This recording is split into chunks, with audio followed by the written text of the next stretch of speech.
Hi, I'm Otmar de Bruin from Leaves with Hugs, and today we're gonna look at fire sources for tea.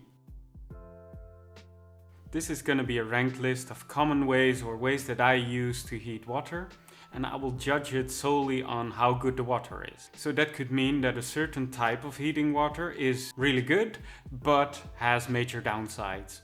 While going through the list, I'm gonna give you the pros and cons of each method, and at the end I will give you some practical information on how to use all this.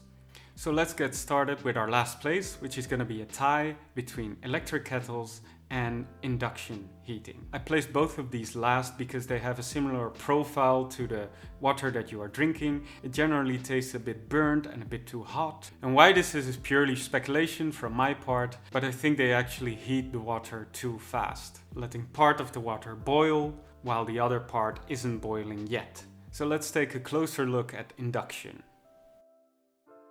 Induction uses a magnetic field to heat up iron, and the iron is under your water, so heating the water. And let's take a look at the pros and cons. Its availability is really good, you can get it anywhere, it heats up really fast, and it is really efficient energy-wise. But I have to take a short side note here, efficiency isn't that big of a deal, because if you're using 1 cup of water, but you're heating up 1 liter of water for usage of that cup, efficiency isn't gonna matter that much. It's more of how much water you use and how much water you're actually gonna need. The downsides is the water is not really that good, and you can only use kettles that are designed for this specific method. So they need some iron in it for the magnetic field to work. Next up in our tie is the electric kettle. An electric kettle like this one uses some sort of heating element which is in the bottom to heat our water.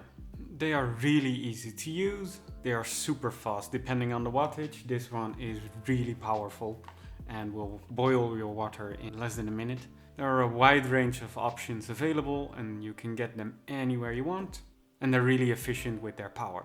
The downside is that most of them use plastics heavily, and you really don't want plastic in something that is heating your water because the plastic will get into the water. And even if it's a little bit, it's just not something that you want. So look out for stainless steel kettles. Even the glass one that I have here still has rubber seals or plastic gaskets.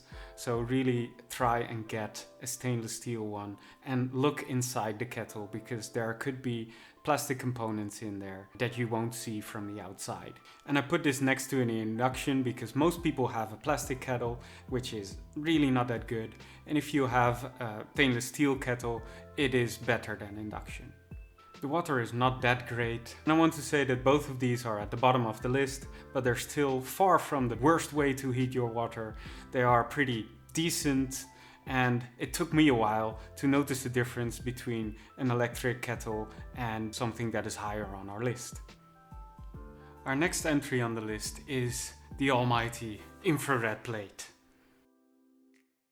Let me first say that infrared plate is not the same as an induction plate. So if you're looking at this and seeing like, oh, this looks like an induction plate, let me get an induction one. No, this is an infrared plate. They are different, and if you're buying one, make sure that it's an infrared and not an induction.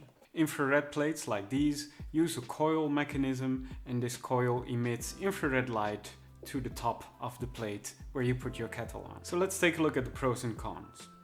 It makes pretty good water. And the downside is that it's pretty slow to heat up your water. And especially for our viewers that have 110 volts instead of 220, your unit will be even more powered down and will take longer to heat up water. One of the other downsides is if you turn it off, the top plate will stay warm. So if you take off your kettle, pour around, and then put it on it again while it was boiling, it will still boil. So it takes a little bit of getting used to. One of the other downsides is its availability. Infrared plates are not that popular. And even if you do find it, it's probably one that makes a lot of noise. Let me explain. Now this unit has a button, and this button is adjustable, and it will make a small click, but not a loud one. The electrical units with a display will have a relay in there, which can make a lot of noise. So you don't want units with a display. One other big thing is that most of these units have a fan to cool them. This one doesn't. That's why it is so wonderful, because if you're having a silent tea ceremony like I like to have, it is not nice to have a fan whirring in the background. The unit that I have here has the good type of knob and is passively cooled and doesn't have a fan. This is the Klarstein brand one. You can also have a Cusimax one, or basically any one that is of this style. It could be rebranded. I do own another monster of an infrared heater, which is a sort of professional style infrared heater. It is far bigger, its build quality is higher, but it's not available in the market anymore. If you're looking to get an infrared plate off the internet or of other sources, try and get a normal knob, not the digital one, and try to make sure that it not have a fan in it.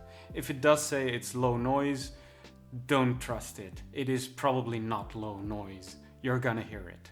And if anyone knows a type of infrared burner that meets my criteria, please comment down below because I really would love to know. So next up is gas, which is the first one with a real flame. Maybe that's why it's so high on this list. But let's take a look at the pros and cons. It is really fast. It makes good water. It is portable, especially if you have one of those outdoor kits. And the downside is that you have to use canisters if you don't have a stovetop. And those canisters cannot be so nice for the environment. Some of them are single use. And if you have the refillable ones, you have to take care of refilling the bottle in time for your tea. And our best way to heat water is charcoal. I cannot tell you why charcoal is better. It just is.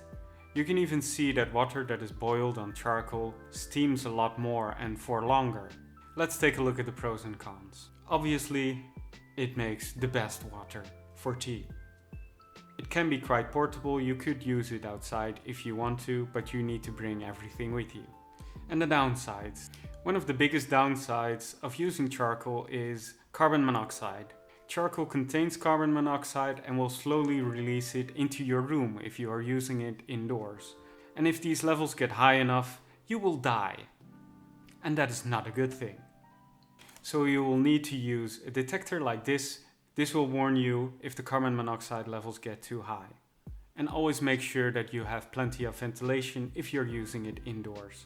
You will need to light your charcoal well in advance of your tea session, otherwise it won't be at the right temperature. Of all the methods, it is the least environmentally friendly. Someone needs to make the charcoal, it needs to get shipped to you. There's a lot of efficiency loss in the charcoal. You cannot turn it off suddenly if you don't need it. And you will probably use too much charcoal, otherwise it will not stay on. And that is another one of the downsides. You will need to tend it. It can go out. It is a little bit finicky some of the times. And you will need to use the right kind of charcoal, like olive pit, coconut husk, or some hardwood charcoal. And I do have a side note, which is alcohol. Alcohol is also pretty good at heating water, but it's not really good at bringing your kettle from room temperature to boiling.